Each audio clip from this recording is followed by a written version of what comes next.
Waktu terjadinya peristiwa gelombang pasang politik tahun 65 itu, apakah tempat ini menjadi destinasi untuk eksekusi para terduga Partai Komunis Indonesia atau partai terlarang di sini.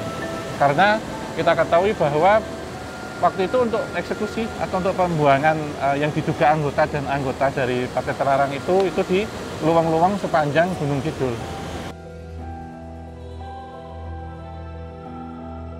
Tapi ketika masuk sana memang entitas-entitas yang tersangkut beraneka ragam, termasuk memang penampakan menyerupai korban peristiwa tahun 65, menyerupai.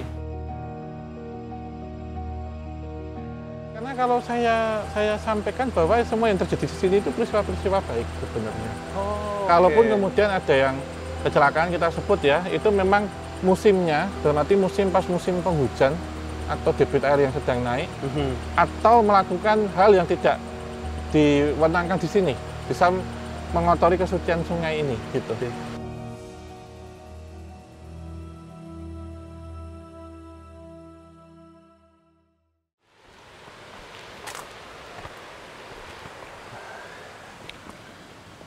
Assalamualaikum warahmatullahi wabarakatuh. Salam rahayu bagi kita semuanya. Kembali lagi di Gerbang Antar Dimensi, tim KTJ. Dan ini kita sekarang ada di mana, Mas Aldo? Kok ini alirannya biru ini? Sebenarnya lanjutannya episode yang kemarin ya, Om. Iya. Kita kan habis membahas tentang Jenderal Sudirman dan perjalanannya ke arah timur lewat Kali Suci. Nah, ngomong-ngomong tentang Kali Sucinya itu yang sebelah ini, Om. Iya. Itu gua, berarti aliran sungai bawah tanah. Betul. Ketemunya di luang yang sebelumnya. Betul, ketemunya di luang yang kita dari atas tadi, Om. Iya. Nah, tentang Kali Suci sendiri nih, Om. Iya. Warga itu meyakini kalau Kali Suci itu betulan suci. Iya. Karena di sebelah sana ada sumber mata air yang itu nggak pernah habis. Jadi pernah asap ya, nggak pernah asap. Jadi setiap musim kemarau gitu tetap dari sana akan ada air. Nah, tapi selain itu ternyata ada beberapa mitos mistis gitu, Om, di sini. Iya. Nanti kayaknya bisa kita cari tahu sambil turun lagi, Om. Iya, ini satu jalur yang menarik ya. Kalau saya lihat ini memang jalur, kemudian tempat pertapaan, tempat jamasan juga. Oh ya, Om? Iya, tempat jamasan, kemudian satu tempat yang memiliki satu cerita sebenarnya. Karena memang dijaga kesuciannya, Mas. Gitu. Ini udah mulai di tag ini itu ya, Om? Iya, sudah mengarah gitu. Dan satu tempat yang memberikan satu spirit besar ya kepada Panglima Besar Sudirman dan tentara prajuritnya, laskar-laskar juga pada waktu itu. Ibarat kata mereka seperti dibasuh dan memberikan satu kekuatan secara spiritual untuk menghadapi penjajah Belanda. Kayak kena refresh gitu ya? Iya, dan seperti menyelubungi itu, Mas. Seperti terselubungi ketika kita sebut padusannya di sini gitu. Oke. Gitu. Kungkum atau mandi gitu bahkan. Iya, dan sebelumnya juga kita bahas bahwa tempat ini susah didetek oleh Belanda. Salah satunya aliran sungai atau gua ini tidak bisa loh kalau misalkan dilacak dengan pesawat udara pada waktu yang berlalu lalang, kan pengepungan tidak hanya dari darat tapi juga dari udara. Itu pun zaman dulu kan lihatnya masih nengok sendiri gitu kan? Iya. Belum pakai radar atau apa? Iya, kan? belum pakai teropong kan. Karena di atas kan beda ya gitu. Oke, Om. Kita kayaknya sambil nunggu gelap, kita turun dulu, mungkin nyoba ngerasain ya. Sebenarnya hawanya berbeda banget nggak sih waktu ada cahaya dan ketika gelap gulita. Buat pembanding ya? Ya, buat pembanding. Nanti kita ceritain aja yang versi terangnya. Kita cerita versi gelap. Ini gelap dulu ya, di sini ya. Oke. Om, kita turun? Ya.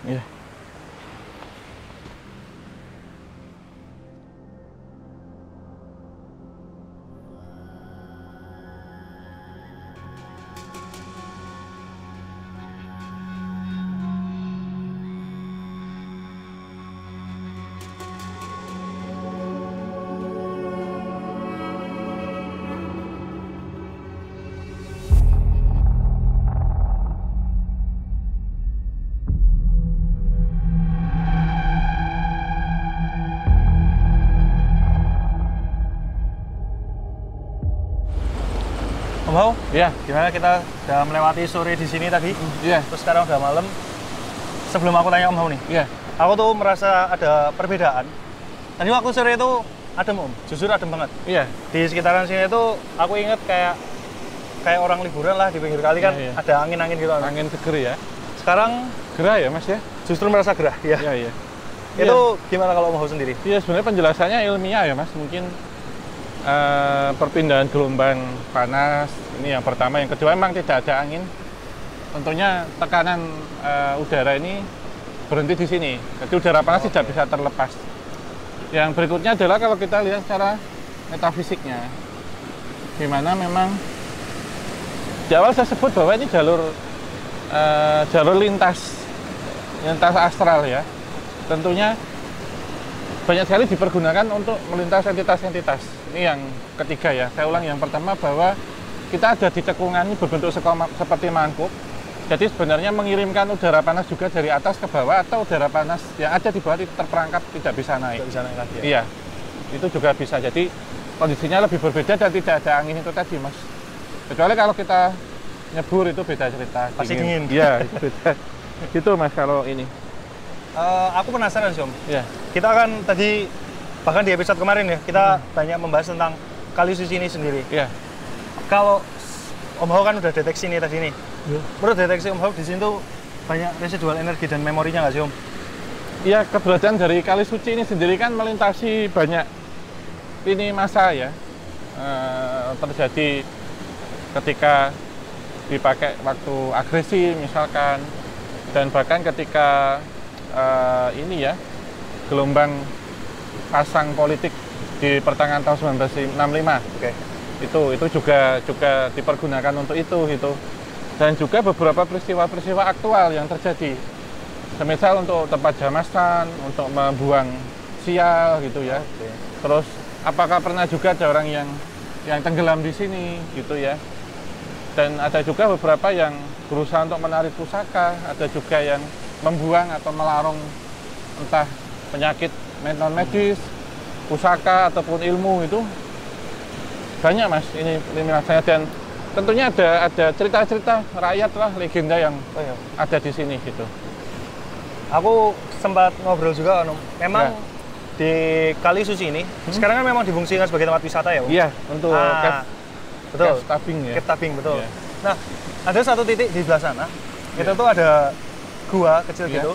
Itu tuh jadi pusat aliran airnya sini Om. Berarti kayak sumber?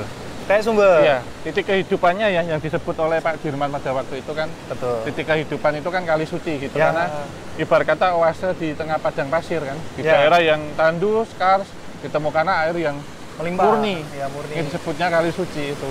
Ya Om. Ya. Terus tadi keterangan dari warga itu memang segala kebutuhan air sebelum ada PDAM itu kan memang dari Kali Suci. Ya. Nah, ternyata ketika musim hujan kan debit air naik, tapi kan airnya kotor ya Om. Nah, kan warnanya yang kita lihat kan ini biru ya Om. Ini putih ya. Putih sampai sana biru kan. Biru ya. Ketika musim hujan itu kan jadi coklat. Nah, yang masih murni itu yang di dalam gua itu Om. Tetap jernih. Tetap jernih. Iya, ini bisa mungkin teman-teman Sobat Javanica ya bisa ngelihat bukti. Kalau ditanya ini apakah pernah melihat buktinya, ini kalau kita lihat banyak sekali sampah yang bersangkutan di atas. Berarti ini pernah ini ya Mas Adu ya. Pernah banjir ya. Tinggi ya. Debit airnya ya. Aliran airnya.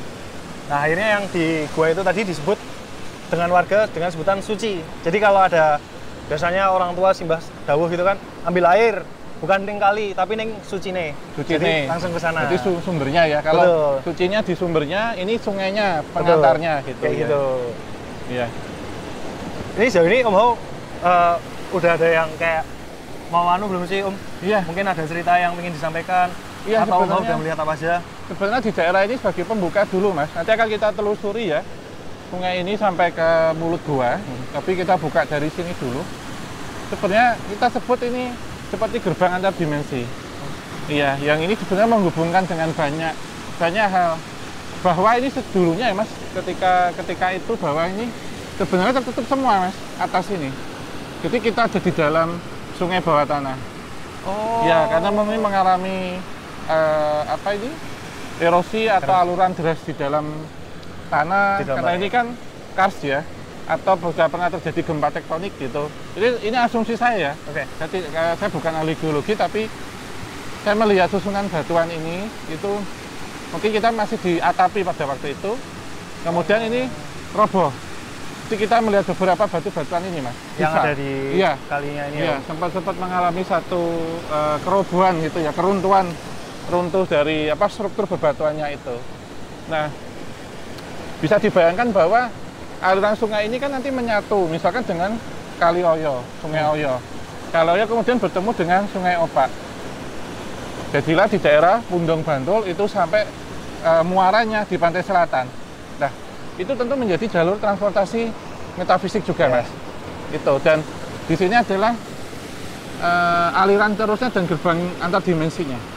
Gitu, dan saya melihat di sucinya itu memang dijaga ya oleh satu entitas astral yang itu seperti para resi yang menjaga. Oke. Karena ini menjadi tirta kahuripan atau air kehidupan gitu. Tirta kahuripan. Iya. Logikanya kalau kita melihat airnya itu kenapa jernih? Karena itu keluar ya, memancar dari sela-sela batuan karsian itu menjadi filter, water system. Filter alami gitu. Water filter alami. Kayak osmosis gitu ya? Kayak osmosis. Jadi kotoran itu ketika melewati daerah ini tentunya itu tersaring, kemudian bereaksi dan menyatu dengan mineral-mineral yang ada. Jadi ketika terjadi banjir, air yang membawa sedimen atau komposit material yang campur, misalkan di situ tanah, kotoran, itu ketika masuk ke dalam sela-sela bebatuan itu terjadi filtrasi. Muncullah air yang lebih jernih secara alami kalau kita sebut di sana. Ini secara penjelasan cara ilmiahnya gitu. Namun tempat itu tentu dijaga oleh entitas. Dan saya dari tadi coba mencari, saya melihat mungkin biota air yang ada di sini itu menyerupai ikan sidat, Mas, tapi berwarna putih bermata merah. Oh, iya. Unik ini. Biasanya kan bukannya kalau sidat itu di air yang lebih keruh gitu nggak sih, Om? Enggak, biasanya airnya jernih kalau nggak salah ya. Oh iya. Air yang bersih, mata air atau apa. Nah, ini menjadi seperti kelangenan dari para mbak-mbak yang ada di sana, gitu, ikannya. Ini. Kalau nggak salah sumber air kok, airnya bersih mesti kalau sidat. Karena kita pernah bahas di Oksan ya. Iya. Waktu sama pemancing juga kan itu ya. Angler mania. Iya, dan juga di sini banyak pemancing juga. Betul. Iya, tapi pemancing ikan bukan pemancing keributan. Cari ya. Om Hao ada titik mau disamperin dulu? Mana ya mungkin. Ini kita ke sini sih ya.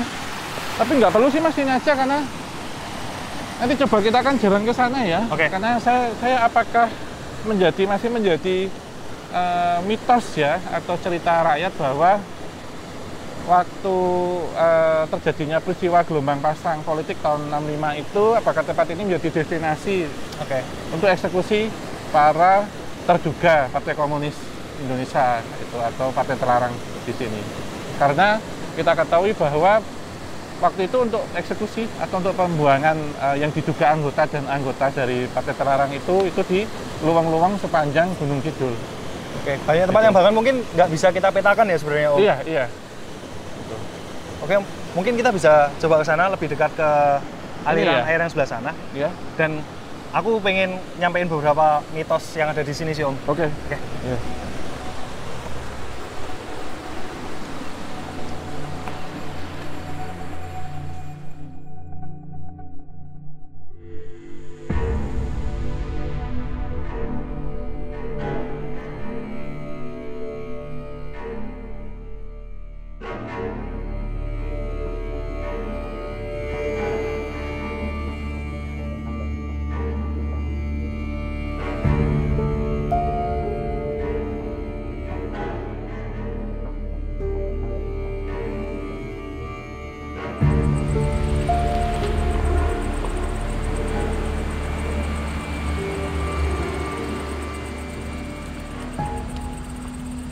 Ini Om, kita udah melihat view atas ya dari sini. Ini kita udah semakin mendekat ke mulut guanya ya. Iya, sebelah sana ya. Betul. Nah, nih tadi kan aku bilang mau menanyakan dan menyampaikan beberapa mitos ya Om. Iya. Salah satunya tuh sesuai yang kayak Om Hao bilang tadi, di pokoknya dampak dari gelombang pasang politik tahun 65. Nah, itu tuh ada nih desas-desus kalau ya seperti yang Om Hao bilang, ini dijadikan tempat Pembuangan. Pembuangan. Atau eksekusi lebih tepatnya. Ya. Eksekusi berarti pembunuhnya di sini. Tapi kalau pembuangan kan mungkin di tempat lain buang mayatnya di sini. Lewat ke sini gitu mungkin bisa juga ya, dagali. Iya. Nah, selain itu Om, kalau dari warga sekitar itu menyampaikan dari atas yang sekarang keadaan sekarang ini kan berisik suara air kan Om. Iya. Mungkin dari atas kita nggak akan kedengar apapun selain suara air juga. Suara air, ya. Peredam ya, betul. Peredam suara ya. Terdengar suara teriakan minta tolong. Tapi ketika ke bawah ya memang nggak ada siapa-siapa. Mungkin persis keadaannya kayak kita sekarang ini kan cuma ada beberapa orang dan mancing tadi ya. Itu, nah yang terakhir Om, ada sosok perempuan. Wujudnya cewek. Maksudnya itu gadis muda. Nggak dijelasin sih Om wujudnya seperti apa. Cuman sering diceritakan yang lihat itu justru para wisatawan. Kalau ke sini. Ini kan memang wisata airnya kan lewat sini ya Om, cave tubing gitu. Nah itu tuh di atas di langit-langit. Yang mana kalau menurutku kayak agak nggak kegambar tuh loh, sebelah mana persisnya itu. Di sini berarti mungkin ya? Mungkin yang kayak sumur ini loh. Nah, itu jadi sosok yang paling sering nampak. Ditampakkan. Iya. Ya sebenarnya dari 3 hal ini ya. Kalau kita rinci pertama waktu gelombang pasang politik di pertengahan 65, kemudian suara-suara aneh tersebutnya, dan 3 penampakan sosok perempuan menyerupai perempuan itu. Tentang yang pertama dulu nih Mas ya. Ini saya menduga ya dari pandangan saya bahwa memang banyaknya luang atau aliran sungai bawah tanah pada waktu itu memang menjadi tujuan untuk pembuangan yang diduga anggota partai dan juga anggotanya gitu, yang diduga dan anggotanya. Dan kalau yang marak ya, yang sering kita dengar bahwa kalau di Gunung Kidul ini sendiri itu paling banyak di Luang Grubuk dan di sekitaran Luang Jomblang. Tapi Luang Grubuk lah, kita pernah ke sana tahun 2021, dan juga luang-luang yang lain gitu. Tapi dugaannya ya Mas, kalau saya misal melihat secara logika bahwa kalau yang ada di sini itu masih bisa dimasuki orang, dan itu menjadi jalur dulu untuk gerilya. Berarti kan tembusnya di sana dan tidak terlalu panjang Mas. Oh ya. Gitu. Kalau yang di Grubuk memang dia sudah bentuk sumur dan itu masih dalam lagi. Nggak bisa diakses. Tidak bisa diakses. Atau jika terjadi di sini, apakah waktu itu pas musim hujan? Karena cerita yang ada di Luang Grubuk bahwa eksekusi dilakukan di situ. Jadi yang tereksekusi itu ditembakin, kemudian jatuh dan banyak noda darah atau percikan genangan darah, tapi bersih. Kenapa? Karena ketika selesai melakukan eksekusi atau pas eksekusi berlangsung, itu terjadi hujan yang deras. Jadi sebenarnya luang itu di bawahnya banjir. Nah, jika di sini banjir, tapi lokasinya menurut saya ini tidak jauh dari pemukiman. Jadi saya melihat dan juga bisa menafsirkan bahwa tidak terjadi sebenarnya di sini. Itu gitu. Berarti cuma desas-desus ya? Desas-desus, ya, karena sangat tidak mendukung Mas ketika di sini jatuh atau pembuangan di sini, nyangkutnya di sana jadi bangkai. Jadi dipilih Luang Grubuk menurut saya untuk melakukan itu, dan ada satu luang lagi yang bentuknya sama. Yang itu bentuknya seperti sumur, benar-benar sumur Mas. Dan tidak ada ini temunya. Kalau di sini kan ini pintu, kemudian di sana ketemu. Ya, di sebelah jalan sana. Jadi hampir sama seperti ini ya, Gua Pindul. Gitu. Itu. Jadi kebanyakan, dan lokasinya di Ruang Grubuk sendiri itu di tengah bula itu ini seperti ladang, tapi di situ tidak terlalu banyak vegetasi pohon, dan lokasinya jauh dengan pemukiman. Karena dalam melakukan eksekusi itu nggak mungkin dekat. Memang sengaja di tempat yang istilahnya mentit gitu ya? Mentit ya, yang susah terjangkau, yang pelosok itu. Jadi ini mungkin hanya cocok-cocokan saja sih dari orang, dan menjadi cerita bahwa semua luang itu dipakaikan untuk eksekusi. Itu saya secara logika dan apa yang saya lihat tidak ada di sini. Mungkin digeneralisir aja ya Om, karena banyaknya yang digunakan ya. Iya. Itu untuk menjawab yang pertama. Itu. Yang kedua nih Om. Ya, yang kedua suara minta tolong ya. Ini sebenarnya kalau minta tolong saya benarkan Mas, karena kalau kemudian yang hanyut itu ada korban hanyut, entah di sini sedang melakukan ritual, sedang mandi, Atau misal kalau kita sebut yang sedang melakukan aktivitas misalkan memancing di sini. Atau pernah juga ada yang melakukan itu. Itu saya benarkan. Yang kedua, memang ada suara minta tolong yang berasal dari mereka yang meninggal di sini dengan cara tenggelam dan hanyut. Itu. Yang ketiga. Nah, yang ketiga ini berkaitan dengan seseorang penampakan perempuan ya, berwujud putri ya, menggunakan pakaian-pakaian kolosal. Itu sebenarnya berasal dari memang benar seorang putri yang dulu melakukan pertapaan di sini. Oh. Ya, karena makna dari kali suci itu kan sesuatu hal sumber yang suci ya. Karena banyak sekali orang yang mandi untuk tujuan pembersihan, bersih diri. Nah, memang seseorang ini melakukan satu dosa besar, kemudian ingin menetralkan sesuatu hal di sini, tetapi ternyata kalau orang dulu tuh menebus dosanya, gitu. Oke. Dan di balik itu kalau kita sebut beliau ini memiliki kodam yang wujudnya ular naga. Yang akhirnya menjadi penunggu di sini. Ular naga ini berkaitan dengan naga baruna, Mas, atau naga penjaga air. Yang itu lokasinya memang benar ada di mulut gua. Oh, itu. Nah, ini biasanya nampak memang kalau orang yang datang ke sini tidak orang asli sini memang akan jarang, mungkin tidak akan nampak, tapi orang asing atau yang baru datang ke sini akan tampak. Itu bentuk dari misal melakukan sesuatu yang kurang baik, itu bentuk peringatan, atau misal tujuannya positif, itu bentuk dari sambutan.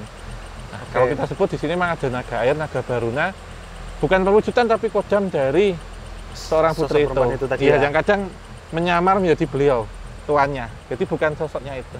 Oh, gitu. Jadi cara menebusnya ini, saya meninggalnya, saya tidak menyebut mati, matinya apa gitu, bukan mati meninggal, tapi bisa mati apa yang menjadi pegangannya atau mati dosanya itu, karena ini untuk peleburan dosa itu di masa-masa klasik dulu gitu.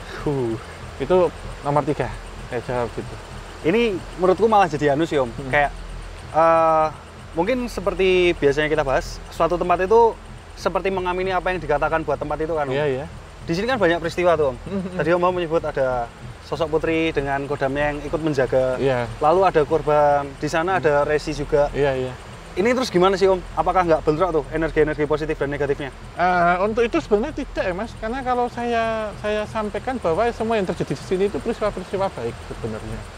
Kalaupun kemudian ada yang kecelakaan kita sebut ya, itu memang musimnya, dalam arti pas musim penghujan atau debit air yang sedang naik, atau melakukan hal yang tidak diwenangkan di sini, bisa mengotori kesucian sungai ini gitu. Nah, ada satu pertanda lagi bahwa ketika aliran sungai yang jernih ini, yang di sini ya, itu tidak musim kemarau, tidak musim penghujan, pas musim kemarau misalkan, seharusnya air itu jernih kemudian mendadak menjadi keruh, itu biasanya pertanda hal buruk yang akan terjadi. Bisa kematian tokoh misalkan, atau terjadi bencana wabah gitu. Itu jadi memberikan sinyal gitu. Ya misal posisi kita sekarang tapi amit-amitnya kemudian keruh. Ya. Itu tapi nggak terjadi hujan, debitnya juga biasa. Kalau hujan kan mungkin kiriman, Mas. Itu akan terjadi pertanda buruk. Itu ya, juga. Semoga tetap biru ya, Om. Selama ini. Iya. Gitu, Mas.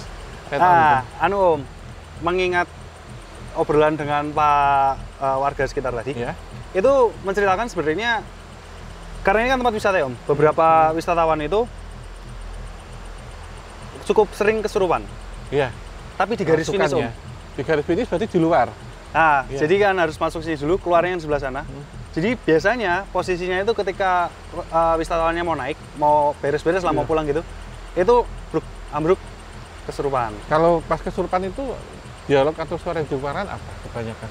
Atau cuma nangis saja, teriak-teriak saja? Itu nggak diterangin lebih jauh Om. Cuman kesimpulan dari warga ya, itu tuh sebenarnya bukan orang-orang yang mungkin punya niatan buruk atau apa, cuman sendirinya itu sedang berkonflik.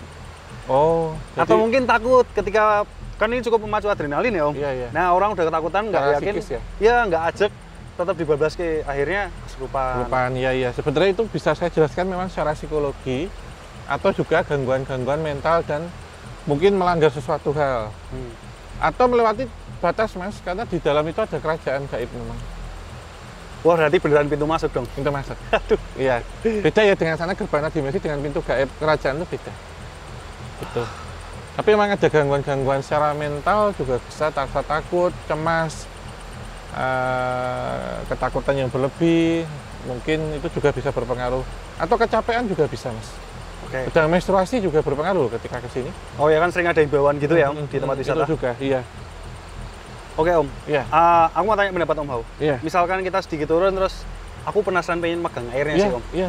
Nggak apa-apa. Mungkin cuci muka juga, cari tempat yang aman tapi ya, Oke. nggak keseret arus. Oke, Iya. boleh.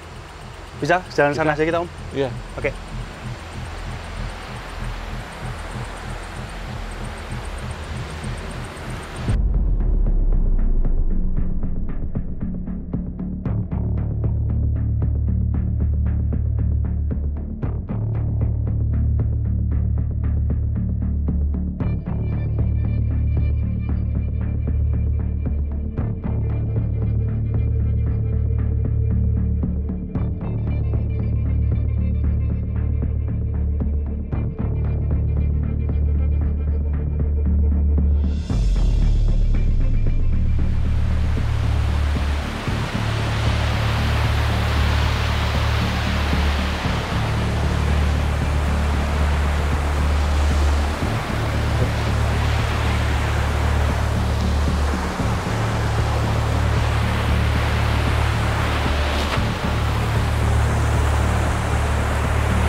Sampai juga airnya di pinggir dekat ya, dan ya. aman ya Mas.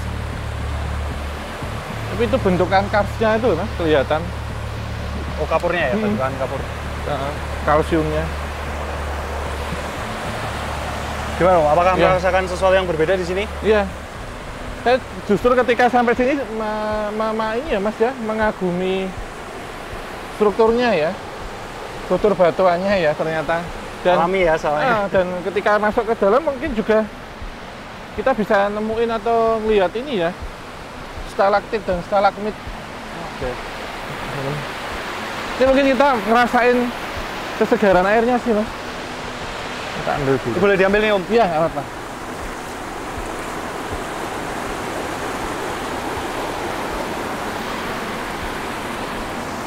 Ini kandungan anunya. Kapurnya ya?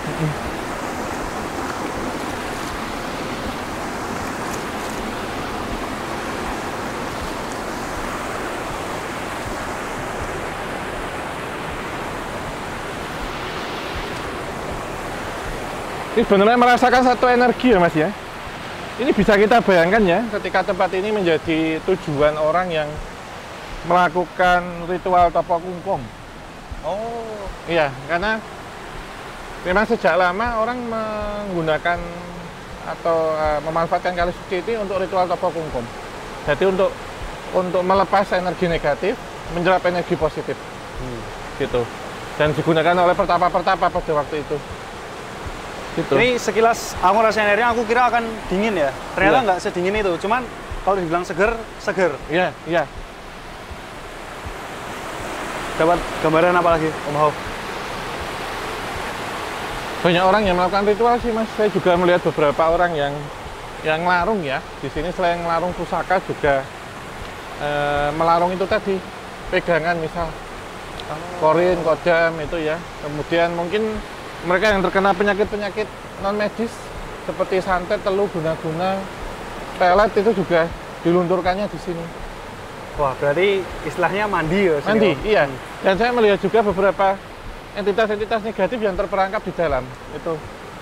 Oh. Jadi ada kayak penjara gaib kalau kita masuk dalam. Maka tadi Om Hao menyebut itu kerajaan gaib, mungkin ya. Dibentuk dari yang dilunturkan di sini. Dilunturkan ya. Dan juga pusaka-pusaka. Okay. Itu. Aku mau tanya Om, Yeah. ini aku nggak tahu akan berpengaruhnya seperti apa. Yeah. Jadi warga itu sebetulnya selain memanfaatkan aliran kali suci ini untuk dulu mandi, minum dan sebagainya, terkadang ada upacara khusus yang dilakukan. Misal kayak seperti yang mau bilang ada jamasan atau mungkin melarung. Yeah. Dan satu hal lagi itu mungkin yang kalau nggak salah kemerdekaan, peringatan kemerdekaan tahun kemarin itu mengadakan upacara di sini. Yeah. Terus benderanya dikibarkan di situ. Nah, kejadian-kejadian kayak gitu tuh sebenarnya punya pengaruh yang kayak gimana sih Om dengan tempat kayak gini? Iya, tentunya sakral yang pernah terbangun ya Misalkan kalau berkaitan dengan perayaan HUT kemerdekaan, tempat ini kan menjadi saksi perjuangan Panglima Besar Jenderal Sudirman. Itu yang berpengaruh juga. Kemudian kalau Jamasan karena airnya bersih mas, apalagi pas satu surau ya, jadi memang menyucikan kembali. Jadi Jamasan itu yang disucikan adalah tidak hanya pusaka, tetapi raga seseorang dan juga menenangkan pikiran. Karena ketika di sini kemudian Topo Kungkum pas malam tanpa penerangan cahaya, yang mereka rasakan tentu ketenangan dan juga apa yang sudah dirasakan ini terlepas gitu. Berarti aku boleh berasumsi kayak gini Om. Ini kan tempat melunturkan nih, jadi kan sini masih terasa energinya enak, dingin, positif gitu. Nanti kalau misal nih kita agak masuk ke mulut gua gitu, akan drastis nggak Om? Iya, akan berbeda mungkin ya, karena sana kan portal sebenarnya. Kita ke sana? Boleh Om. Aku kayaknya punya banyak pertanyaan untuk sana. Iya. Tempat mana ya? Sini. Live sini aja. Oh iya. Oke. Aku duluan atau Om? Dulu.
Semakin dalam ternyata ya Om. Iya, ini mentok ya? Mentok Om? Iya. Mulutnya di sebelah sini. Kayak cekungan ya mas ya, gua ya. Maksudnya luang ini kalau di sini masih ada tanah ini benar-benar masuk mas kayak gini.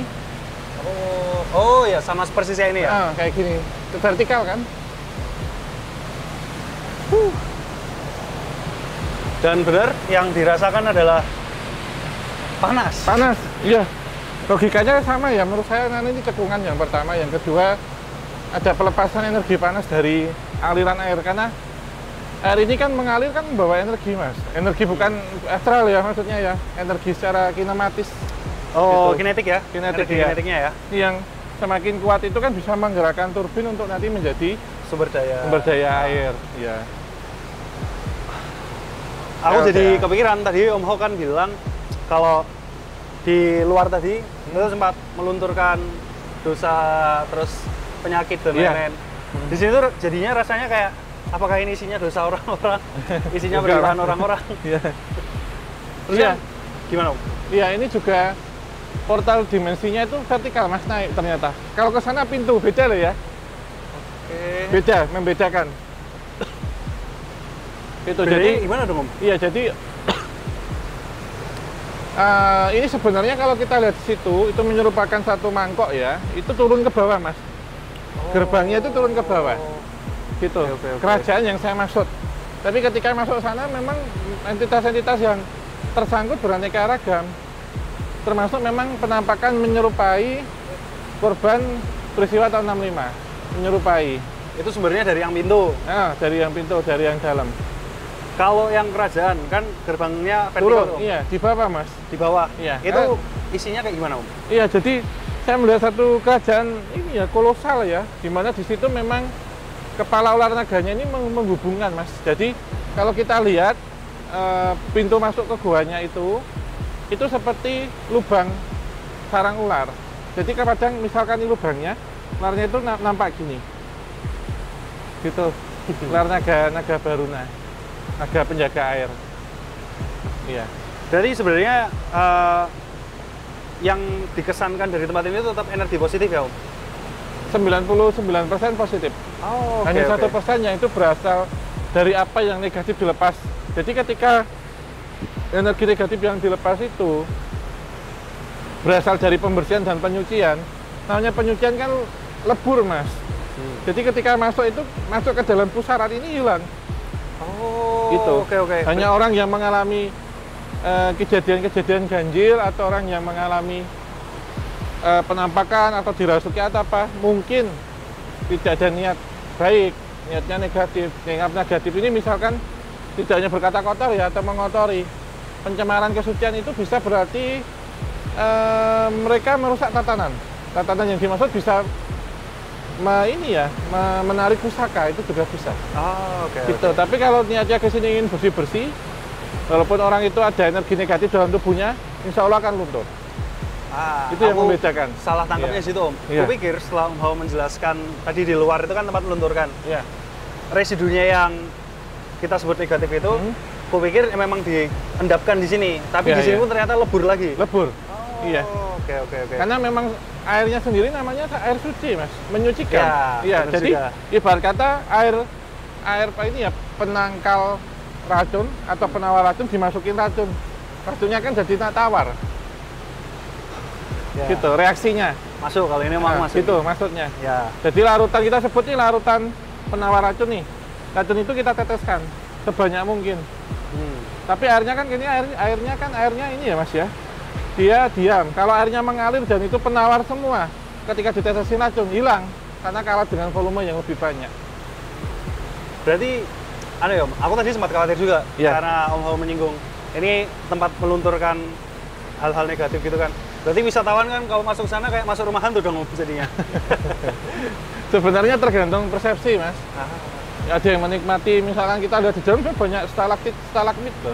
Itu stalaktit itu yang di atas. Di atas, stalagmit yang di bawah. Jadi kalau gampangnya kita ngaparin stalagmit itu, kalau orang Jawa mida. Stalagmit, stalaktit gitu. Mida itu yang di bawah, itu banyak di dalam. Gitu. Berarti emang ya, Om, maksudnya di tempat-tempat yang seperti Kali Suci ini kan memang masih alami asli terjaga gitu kan. Akhirnya kita memang selalu berdampingan kan, Om. Adapun keganjilan itu bukan hal yang karena ini angker atau apa gitu kan? Enggak. Karena ini berkaitan dengan apa ya, kalau kita sebut namanya Kali Suci, Mas, menyucikan. Tapi kalau kita sebut tentang makhluk astral, dimensi gaib, itu ada tetap semua. Tapi di sini kan kalau kita ngomongkan dua hal itu kan, apakah berkutub positif, netral, atau berkutub negatif, Mas? Sebagai contoh, misal di sini positif, karena yang masuk di sini membawa energi negatif, pasti yang keluar akan positif karena menyucikan. Berkata kotor, penuh dosa misalkan ya, dalam artian dosa itu simbolik yang disucikan ketika orang ke sini kemudian menekung atau melakukan topo broto, topo kungkum, minta yang kepada Tuhan Yang Maha Kuasa, saya bertobat gitu. Semoga dengan air ini menyucikan seperti halnya air wudhu. Nah ketika itu selesai, diampuni oleh Tuhan Yang Maha Kuasa dengan perantara air untuk menyucikan kan gitu. Jadi membawa energi positif itu dan suci atau bersih kembali. Ibarat kata seperti ini, Mas, bayi yang terlahir, karena bayi terlahir itu kan diiringi dengan pecahnya ketuban. Air juga ya? Air juga. Filosofinya gitu. Berarti sebenarnya simbol-simbol dari Tirto Kahuripan itu banyak banget ya, Om? Secara tidak sadar ya? Pertama memberikan kehidupan secara harfiah, sumber air. Untuk kehidupan, mandi, makan misalkan, untuk apa, keperluan minum. Yang kedua adalah untuk pembersihan. Yang tiga adalah mengairi sawah, ladang, misalkan memberi apa, kesejukan, memberi apa ini, kelembapan alami gitu. Mas. Dan juga untuk biota air. Nah, entitas yang menyerupai sidat putih bermata merah itu ya berkeliaran di sini, Mas. Gitu. Koloni banyak gitu, Pak? Enggak, hanya satu. Nampaknya 1-2. Gitu di air bersih. Mereka bertugas sebagai apa, Om, di sini? Sebenarnya itu manifestasi dari hewan piaraan atau prajurit dari Naga Baruna. Gitu. Berarti Naga Barunanya tadi itu bisa dibilang kayak officer yang tinggi ya? Iya. Kan ikannya panjang, Mas, gini. Putih seperti di matanya merah. Oke. Berkulit putih, bukan albino ya, kulitnya putih. Memang kulit putih? Iya, kulit putih. Ini apa, kalau kita sebut tuh sisiknya apanya itu, Mas? Putih, panjang putih. Aku jadi pengen tanya, Om. Untuk tempat seperti ini kan, nggak tahu ya, mungkin kan akan banyak oknum yang merasa tempat-tempat yang masih alam itu wingit. Jadinya digunakan untuk hal-hal yang kurang bertanggung jawab mungkin ya. Caranya nih, Om, untuk merawat dan meruatnya gimana? semisal nih tiba-tiba ada, let's say ada dukun mampir ke sini terus narik pusaka, mungkin kan akan meninggalkan dampak buruk ya Om? Iya, iya. Itu gimana Om cara menanggulangi? Kalau di sini tentunya itu akan ternetralisir ya Mas, ketika di sini ada ritual pembersihan atau bersih desa ya. Ini yang pertama. Yang kedua, kandungan airnya sudah 99% bersih dan suci Mas. Jadi ketika itu dikotori, orang yang kotori ini akan dinetralisir oleh tempat ini sendiri. Waduh. Gitu. Mungkin permintaan tolong juga berasal dari entitas yang berasal dari orang yang tujuannya nggak baik Mas, yang hanyut di sini. Oke. Itu. Jadi terlebur dengan sendirinya. Berarti orang-orang berhati kotor bisa kita mandiin di sini ya? Kalau kita bawa ke sini untuk tujuan positif bisa. Tapi orang bertujuan kotor untuk kegiatan negatif di sini itu beda cerita. Kalau maaf ya kita nggak semuanya bersih dan baik juga, maksudnya ketika ada niatan untuk bersih-bersih, siapapun yang ibarat kata sedang kotor, sedang ada dosa tertentu, melakukan tobat nasuha di sini lah, gitu Mas. Untuk pembersihan itu bisa. Oh iya. Untuk topo kungkum atau topo broto yang dilakukan banyak orang pendahulu-pendahulu kita. Makanya lantaran air. Gitu. Nah itu Om. Iya. Makanya aku baru sadar kayak di banyak tempat wisata kan pasti ada anjuran tolong datang dengan tujuan yang baik gitu. Iya. Bener juga ternyata. Iya. Maksudnya nggak semua orang hatinya kotor, cuman tiba-tiba kan ya kesehatan karena kesempatan ya. Iya, tujuan baik itu kan tujuannya Mas, tapi apa yang dirasakan, apa yang dibawakan beda cerita. Kalau tujuannya ke sini saya ingin memberikan apa yang melekat kotor dengan saya atau dosa yang saya punya apa, kan tujuannya sini membersihkan. Bersih itu kan positif Mas. Namanya bersih-bersih gitu. Resik-resik kan. Berarti anu ya Om, di sini itu mungkin karena udah kandungannya 99% positif gitu, apapun yang kotor akan akhirnya bersih juga di sini ya? Dalam kondisi kotor datang dengan tujuan baik, tapi beda dengan dalam kondisi kotor datang tujuan negatif itu beda loh Mas. Pasti dampaknya lebih ngeri kan? Iya. Tujuannya yang penting. Bukan yang apa yang kita bawa, tapi apa yang kita tujukan. Gitu. Berkata, kita datang ke tempat laundry, kita membawa apa? Pakaian kotor. Dengan tujuan baik. Tapi kita datang ke tempat laundry untuk mencuri uang. Apa yang terjadi? Pukulin massa. Kan gitu kasarannya gitu Mas. Tempat laundry itu kita anggap ini sebenarnya tempat pencucian gaib. Tapi nggak bisa untuk pencucian uang. Kita cerita hal itu. Pencucian uang itu tujuannya negatif gitu. Gitu Mas. Oke Om, saya rasa penelusuran kita hari ini sangat seru dan aku kayaknya pengen ngajak teman-teman sekalian kapan waktu kesini lagi kita, tapi liburan, nggak usah sedih. Kita harus coba cave tabingnya. Oh, mungkin kita tutup. Mungkin juga menjadi kali kedua saya ya. Sebelumnya saya pernah ke mana? Gua Pindul. Cave tabing, kemudian kalau untuk luangnya juga saya penasaran juga. Mungkin kali kedua saya sebelumnya ke Luang Jomblang dan Luang Grubuk. Gitu. Mungkin nanti next episode kita sini sekalian liburan, kerja, jalan-jalan dan liburan. Oke, kita tutup. Terima kasih Mas Aldo ya. Terima kasih semuanya. Tentunya Sobat Javanika menyaksikan dari awal hingga akhir. Dan tetap dukung tim KTC dengan cara like, subscribe, dan nyalakan lonceng. Kita share banyak mungkin. Tinggalkan kritik, masukan, dan saran hanya di kolom komentar. Ya, kita akhiri dan kita tutup Mas Aldo dan teman-teman semuanya. Akhir kata, wabillahi taufiq wal hidayah. Wassalamualaikum warahmatullahi wabarakatuh. Mugi tansah pinaringan rahayu saksatuna.